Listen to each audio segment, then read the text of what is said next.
नमस्कार, मैं राणा कुमार सिंह के भी स्टूडियो के खास कार्यक्रम कहता बेगूसराय बढ़ता बेगूसराय में आप लोगों के बीच रंगमंच के वरिष्ठ कलाकार सह कवि मनोज विवेक जी को लेकर आया हूं। आज के कार्यक्रम के माध्यम से आप जानेंगे इनकी कहानी, इन्हीं की जुबानी।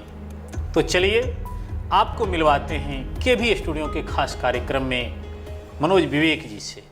हाँ, इनके कार्यक्रम को देखने के लिए आपको हमारा YouTube channel stars of Begusarai को लाइक करना पड़ेगा, सब्सक्राइब करना पड़ेगा और बेल आइकन बटन दबाना पड़ेगा। एक चीज़, उसे शेयर करना मत भूलें। आप जितना शेयर करेंगे उतने लोग इनके साक्षात्कार को देखेंगे। हमारा Facebook page doctor Roshan Kumar को भी आप लाइक करें, सब्सक्राइब करें और शेयर करें। तो आइए मिलवाते हैं मनोज विवेक जी से। तो मित्रों, आप लोगों के बीच मनोज विवेक जी उपस्थित हैं। हम स्वागत करते हैं के भी स्टूडियो में। मनोज विवेक जी, आपका हार्दिक स्वागत है हमारे स्टूडियो में। आपका भी हार्दिक स्वागत है राणा जी। मैं डॉक्टर रोशन कुमार जी का शुक्रगुजार हूं और साथ ही के भी स्टूडियो का हार्दिक अभिनंदन करता हूं कि इन्होंने मुझ जैसे नाचीज को यहाँ बुलाकर जो सम्मान दिए हैं, इसके लिए मैं दिल से शुक्रगुजार हूँ। मनोज जी, बेगूसराय सांस्कृतिक, साहित्यिक और खेल की राजधानी है। यहाँ से हर क्षेत्र से कई प्रतिभाएं राष्ट्रीय स्तर पर, अंतर्राष्ट्रीय स्तर पर अपनी पहचान बना चुके हैं और खुद को सभी आदमी नाचीज कहते हैं, लेकिन वो हमारे लिए एक अमूल्य धरोहर होते हैं।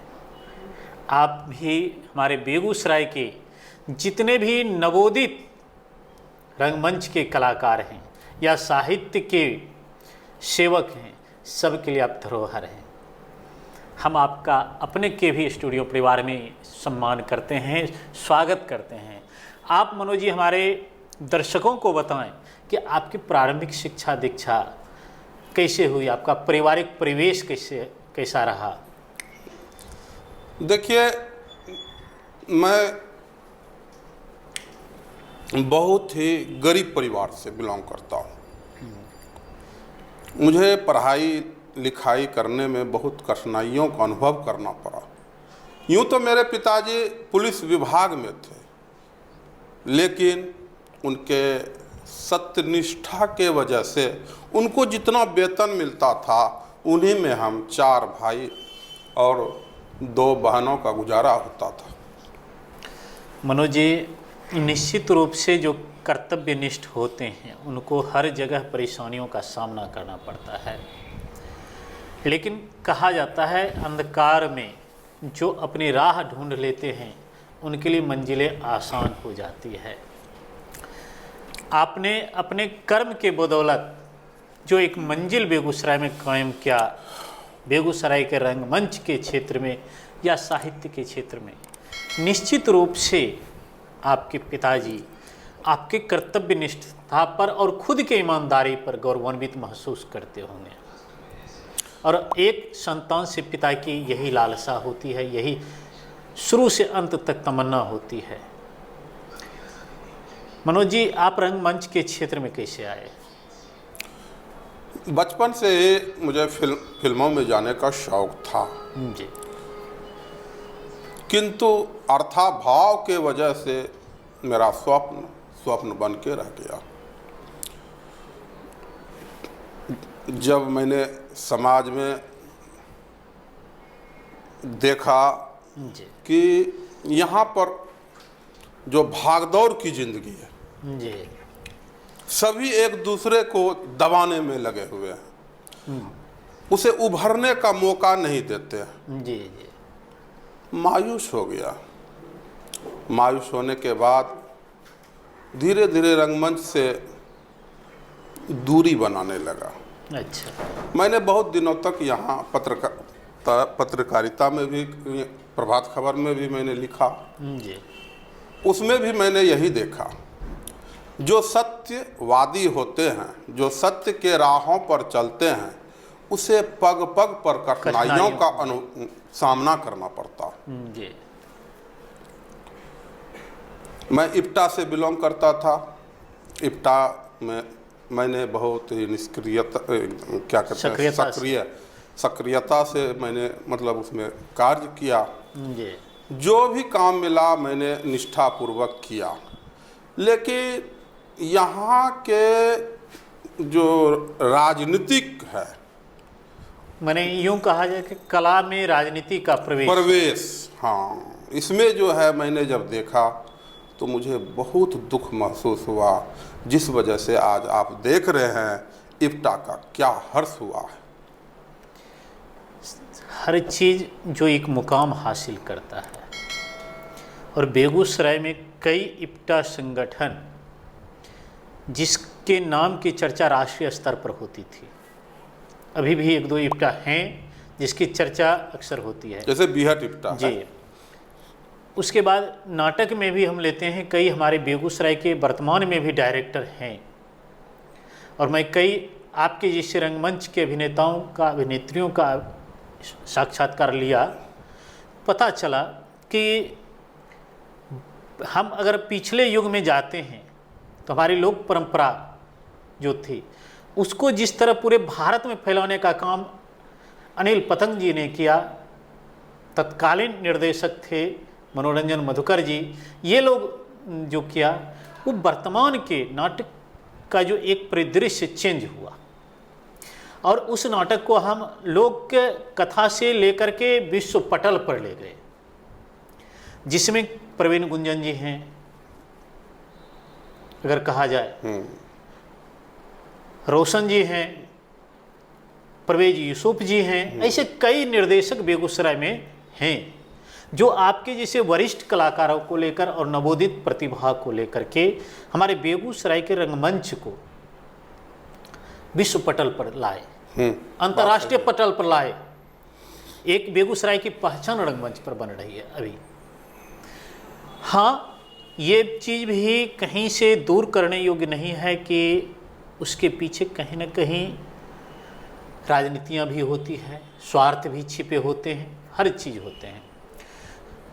सबसे बड़ी कमी जो मनोज जी आपने बताया, और सच्चाई ये चीज़ है, मैं अक्सर अभिनेता से पूछते आया कि बेगूसराय में कला की कमी नहीं है। अगर देखा जाए तो आधी मुंबई हमारे बेगूसराय में बसती है, हर तरह के किरदार करने वाले। मैं 1 मिनट यहाँ लेना चाहता हूँ कि यहाँ की मिट्टी में इतना दम है कि अगर आप माथे में लगा लीजिएगा तो आप दिनकर बन जाइएगा। जी जी बिल्कुल, आप दिनकर बन जाइएगा। लेकिन यहाँ पर कुछ जो है चापलूस शब्द मैं यहाँ पर इस्तेमाल करना था, जो इस तरह का कार्य करते हैं ना, और यहाँ के मिट्टी को, यहाँ के गरिमा को धूमिल करने का प्रयास करते हैं। ऐसा नहीं होना चाहिए, नहीं होना चाहिए। और मेरा भी यही कहना है कि आप किसी भी काम को करें, लेकिन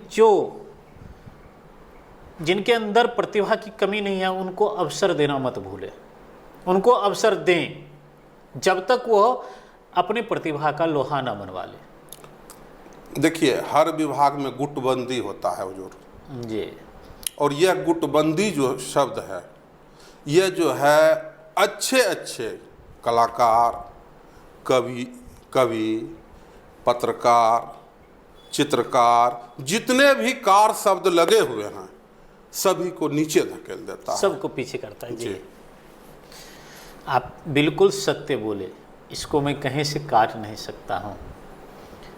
हर क्षेत्र में होता है, आप अगर अच्छा करते हैं तो कुछ नहीं मिलेगा तो आपको किसी न किसी राजनीतिक दल से जोड़ दिया जाता है, इस तरह से होती है।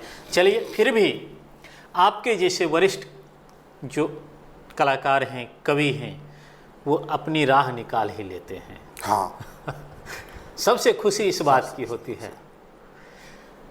मनोज जी, नाटक के क्षेत्र में आप कितने दिन योगदान दिए हमारे कम से कम मैं 10 साल तक नाटक में, बेगूसराय के नाटक को आपने नाटक दिया। मैंने किया। आप किनके साथ नाटक क्षेत्र में कार्य किए थे? मैं परवेज यूसुफ जी के साथ किया, जी। उसके बाद विजय जी के साथ किया। विजय पाल जी के साथ? नहीं, विजय कुमार जो अच्छा, अभी जी। हिंदुस्तान के पत्रकार अच्छा हैं, जी। उनके निर्देशन में एक नाटक हुआ था नहीं कबूल। जी। और कई कला जो है निर्देशक के साथ काम करने का सौभाग्य प्राप्त हुआ। उन्होंने जो सिखाया, जो बताए, उनके पद चिन्हों पर मैं हमेशा चलने का प्रयास किया। मनोज जी, बेगूसराय में कई फिल्मों का निर्माण हुआ जी चाहे वो छोटी फिल्म हो, शॉर्ट मूवी हो या फुल मूवी हो, जी जी जी जिसमें छुटकी दुल्हन है, बलमा रंगरसिया है, जट जाटिन है, जट जटिन है, लव यू दुल्हन है, जी जी जी, समच ये क्या समा चकेवा, चौहर है, जी जी जी। क्या इसमें आपने हाथ नहीं आजमाया? या देखिए कहीं से पता नहीं चल पाया? देखिए, वैसे हम हिंदी यहाँ फिल्मों में ही मैं जाना पसंद करता था। जी। शुरू से ही मेरा जो है, हम एक क्षेत्र में जो है सिमट के रहना नहीं चाहते हैं। इस वजह से मैं प्रयास नहीं किया, अच्छा।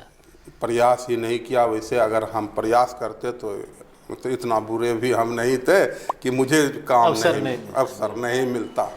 मनोज जी, मैं खुद प्रयास। मनोज जी, आपने संक्षिप्त बातों में कई गूढ़ रहस्यों को आपने छिपे रूप में हमारे दर्शकों के बीच रखा। एक चीज़ हम अपने दर्शकों के लिए आपसे जानना चाहते हैं कि यदि हमारा केवी स्टूडियो परिवार फिल्म निर्माण के क्षेत्र में आना चाहे तो आपका क्या योगदान होगा?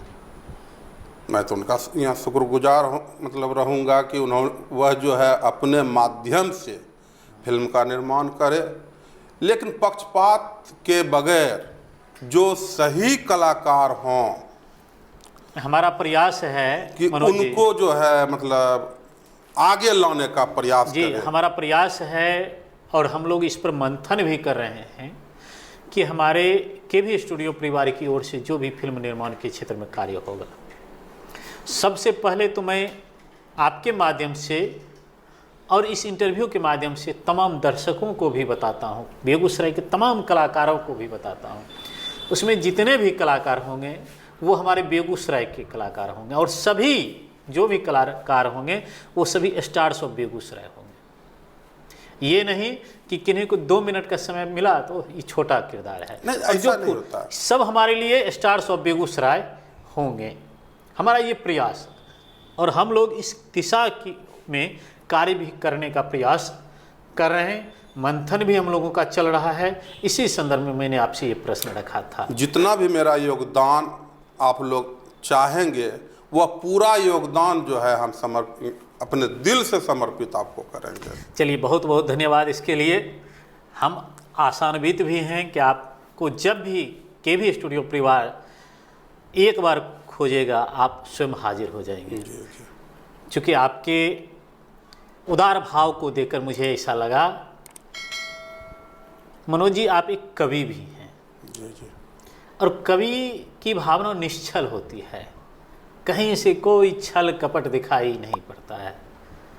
और आप जो बोल रहे हैं, जिसको कहा जाए कि कटु सत्य, एक कवि के रूप में आप अपना परिचय भी हमारे दर्शकों को दें। जी, मैं बचपन से ही इस क्षेत्र में हूँ और मैं अपने आप को गौरवान्वित महसूस करता हूँ कि माता सरस्वती का कृपा कुछ ना कुछ मुझ पर है, जिस वजह से ये कुछ ना कुछ लिख लेता हूँ। जी। पिताजी मुझे प्रशासन में लाना चाहते थे, लेकिन पिताजी से मैंने कहा कि मैं प्रशासन विभाग में नहीं जाऊंगा। पिताजी मेरे कई बार बुक भी फाड़ देते थे गुस्सा में। हाँ, मैं चुरा के उपन्यास पढ़ता था, प्रेमचंद जी का, भारतेंदु हरिश्चंद्र जी का या दिनकर जी का, बचपन में ही मैं 7th क्लास से ही मैं जो है पढ़ना शुरू कर दिया था। जी। और धीरे धीरे रुचि जो है इसमें जगने लगा।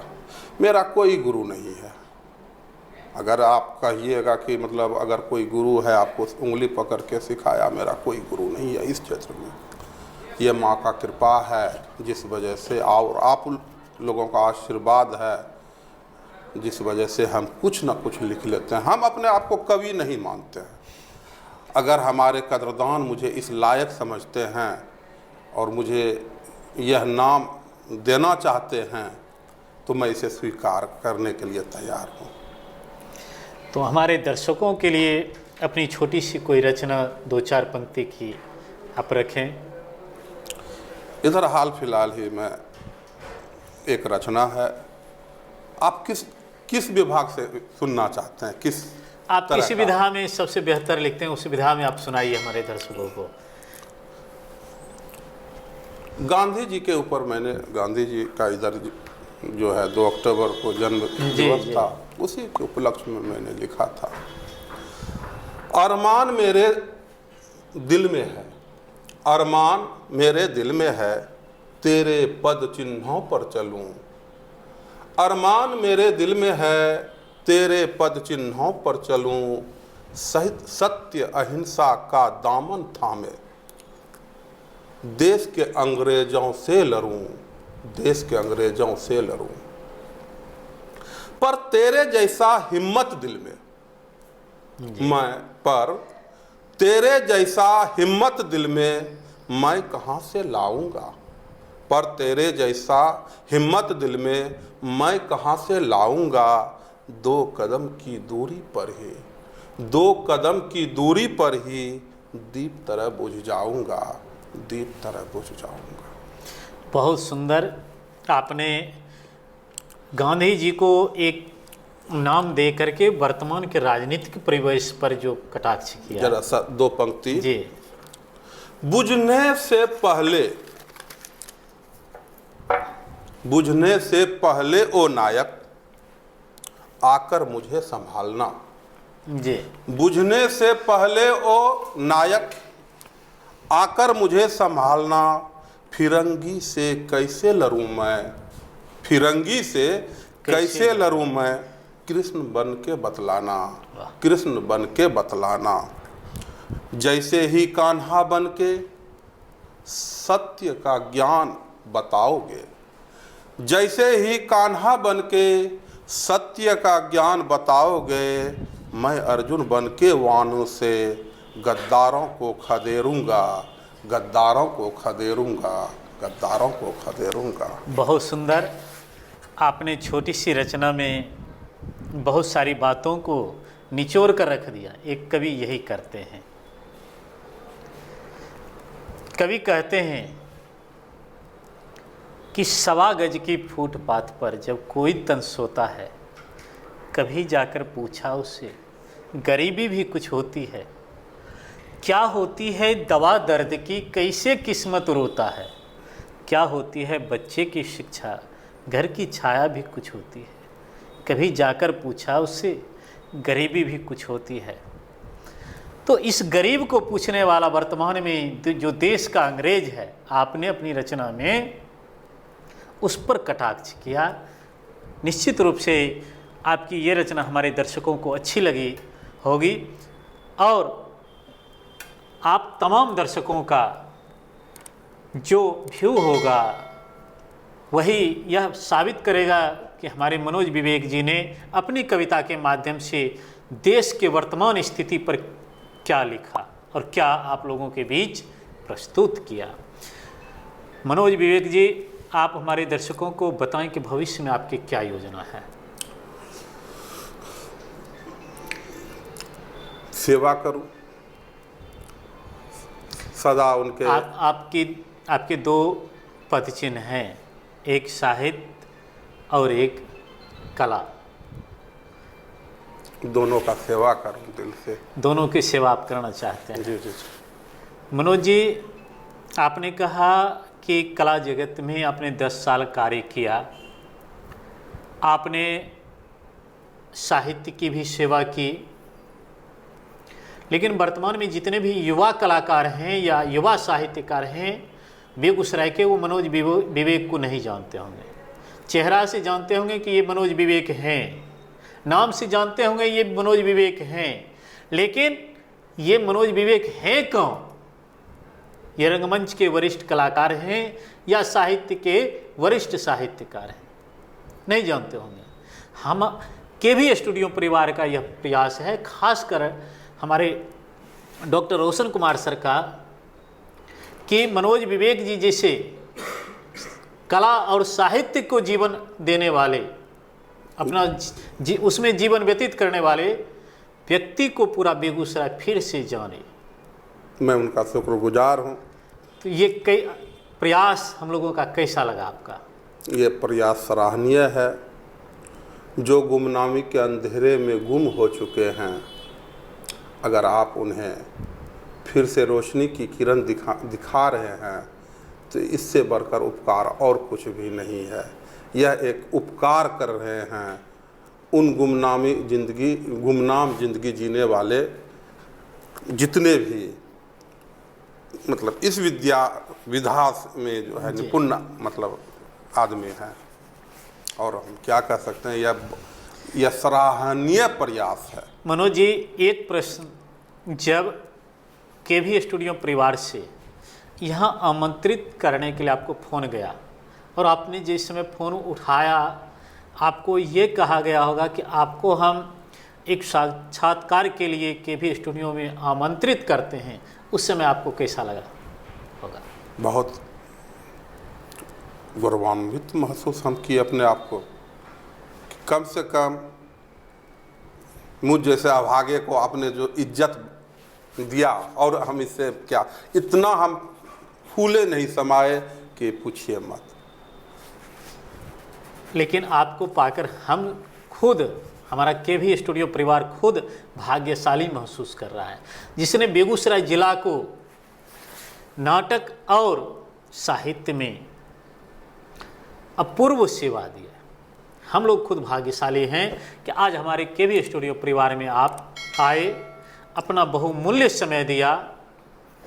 इसके लिए हम सभी पूरे केवी स्टूडियो परिवार, खासकर डॉक्टर रोशन कुमार सर के तरफ से आपका हार्दिक आभार व्यक्त करते हैं। हम आपका भी हार्दिक आभार व्यक्त करते हैं। अंत में जाते जाते दो पंक्ति, आपके पास भी दिल है, आपके पास भी दिल है, हमारे पास भी दिल है, आपके पास भी दिल है, हमारे पास भी दिल है, सिर्फ फ़र्क इतना है हुजूर, सिर्फ फ़र्क इतना है हुजूर, आपका दिल खुशहाल है और हमारा दिल फटेहाल है, हमारा दिल फटेहाल है। बहुत बहुत धन्यवाद। बहुत बहुत धन्यवाद। मेरे कार्यक्रम को देखने के लिए सब्सक्राइब करें YouTube channel star of Begusarai. मेरे कार्यक्रम को देखने के लिए फॉलो करें Facebook page doctor Roshan Kumar.